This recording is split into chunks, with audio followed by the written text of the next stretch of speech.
அண்ணா, இப்ப சீமானன் அவர்கள் சிபிஐ விசாரிப்பது மாநில தன்னாட்சிக்கு எதிராக இருக்குண்ணா.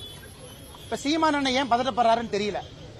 நம்முடைய மாண்புமிகு தமிழகத்தினுடைய முதலமைச்சர் ஐயா ஸ்டாலின் அவர்கள் எத்தனை முறை சிபிஐ வழக்கு கேட்டிருக்காரு, நான் பட்டியல் போடுற கேளுங்கண்ணா. குட்கா வழக்கு சிபிஐ கேட்டார், அப்ப எதிர்க்கட்சி தலைவராக இருந்த ஐயா ஸ்டாலின் அவர்கள்.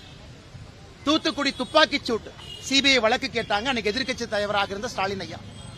மௌலிவாக்கத்துல ஒரு பில்டிங் இடிஞ்சு கீழே விழுந்த பொழுது அப்போதும் சிபிஐ விசாரணை வேண்டும் என்று எதிர்க்கட்சி தலைவராக இருந்த ஐயா ஸ்டாலின் அவங்க கேட்டாங்க.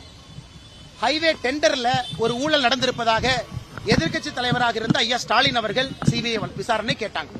இதெல்லாம் எதிர்க்கட்சி தலைவராக இருந்த பொழுது சிபிஐ விசாரணை வேண்டும் வேண்டும் வேண்டும் என்று தமிழகத்தில் ஐயா ஸ்டாலின் அவர்கள் கூறியது. அப்ப அண்ணன் சீமான் அவர்கள் ஏன் கருத்து சொல்லல? அப்ப தன்னாட்சிக்கு எதிராக இல்லையா? அதனால் நான் சீமான் அவர்களை எப்பொழுதுமே நான் சொல்லியிருக்கின்றேன், அரசியல் தலைவராக மதிக்கின்றேன். ஆனால் இந்த விஷயத்தை பொறுத்தவரை தமிழகத்தில் எஸ்ஐடி ஒரு பக்கம், முன்னாள் நீதியரசர் தலைமையில் ஒரு நபர் ஆணையம் ஒரு பக்கம் இருக்கும் பொழுது மக்கள் நிறைய கேள்விகள் கேட்கிறாங்க. ஏன்னா சம்பந்தப்பட்ட டிவிக்கே கேள்விகள் கேட்கிறாங்க. பாரதிய ஜனதா கட்சியினுடைய 2 நபர்கள் தனிப்பட்ட முறையில் உச்சநீதிமன்றத்துக்கு அவங்களும் போயிருக்கிறாங்க.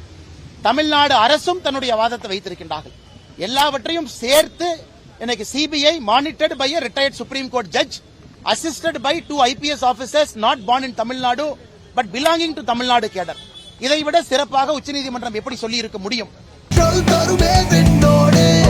60 வருட நம்பிக்கை. Anand banians and briefs.